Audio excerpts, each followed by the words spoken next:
Tell you what, there's just something about riding a bike. You know, the breeze in your hair, pushing those pedals, gripping that bar.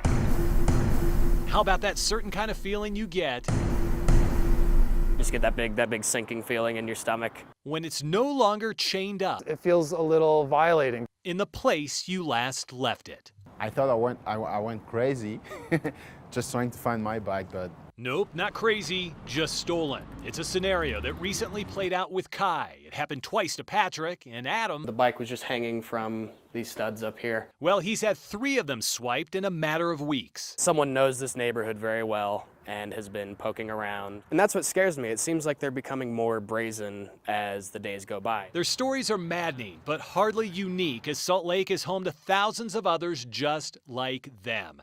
Bikes locked up, whether daylight or dark, and within a matter of seconds, the chain is cut and the crooks are rolling off with a new set of wheels, likely never to be seen again. It's such a crime of opportunity, and it's such a quick crime. And a crime that appears to be getting worse and worse and worse. Take a look at these numbers, and there's nothing bike-friendly about the amount of thefts over the past few years.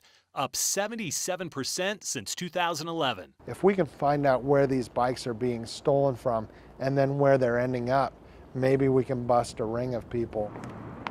And with that in mind, the KSL investigators took a bike of our own to see if it gets stolen. So we got a GPS system right here we're going to use and place underneath the seat. We got some Velcro. Going to slide this on, and then we're going to make it even more secure. A few minutes later, and Let's get this thing stolen. so we rolled a bike to a couple of different spots in Salt Lake City, and in both cases took a chain, locked it up, and then we waited. Within 16 hours, surveillance cameras picking up this lady mid-morning in broad daylight, fiddling with the chain once, then walking off. A second try, still no luck there. But when you see her circling back, this time with an apparent tool in her hand, within 60 seconds, that chain is cut, and there you go. She's off. The GPS pinging and showing her riding our bike just half a block away to this house. And she wasn't done. She just passed us. She took the bicycle out of the house, and now we're following Tracking her on our phone, we follow the woman's joyride from street to street 200 east, and she's heading south right now. as she pedaled from place to place.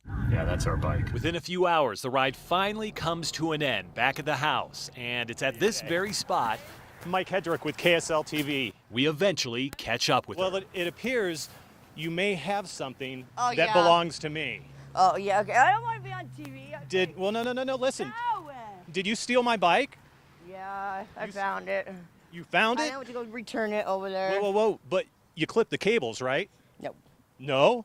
I have video of you right Yeah, here okay. clipping the cables. Why'd you steal my bike? We want to be a city where people feel comfortable on their bikes. Since taking office, Mayor Ralph Becker has been pushing for Salt Lake to be a bike-friendly city. Green lanes, street signs, not to mention the downtown bike-sharing program. But when such a high number are getting stolen, well, some say it doesn't seem so friendly. The city makes a big deal, and our mayor's made a big push to make it bike-friendly. And I feel like nothing could be farther from the case. I know our folks are focused on it, and you're prompting me to go back and see what we're doing and seeing if there are more things we could be doing. So, while the mayor checks on that, we decided to check out surveillance cameras at our second location, and it didn't take long before our bike caught the attention of this young couple. Our lady in red picking out the bike, and the man pulling out some bolt cutters and getting to work. About 20 seconds is all it took before the chain is off, tossed to the ground, and the thief never looking back. But the GPS He's already on the other side of I-15 right now. knew exactly where he was going. We tracked his path throughout the night, watching as he spent hours pedaling the west side of Salt Lake City. For a day and a half, the bike never moved from this home. But when it finally did, we followed the rider just a few blocks away. First, smoking with some friends, and next, rolling by the gateway for an unscheduled interview. Mike Hedrick with KSL. I'm asking people questions on the street here. So I have a question for you. yeah. Why'd you steal my bike? What bike? This bike. I didn't steal your Yeah, bike. this is my bike. For what may very well have been the longest 3 minutes of his life, Where'd you get it? It just showed up one day and you decided to ride it? Just trying to find out why you would steal a bike. we peppered him with a barrage of questions, and in return, What if we got you on camera?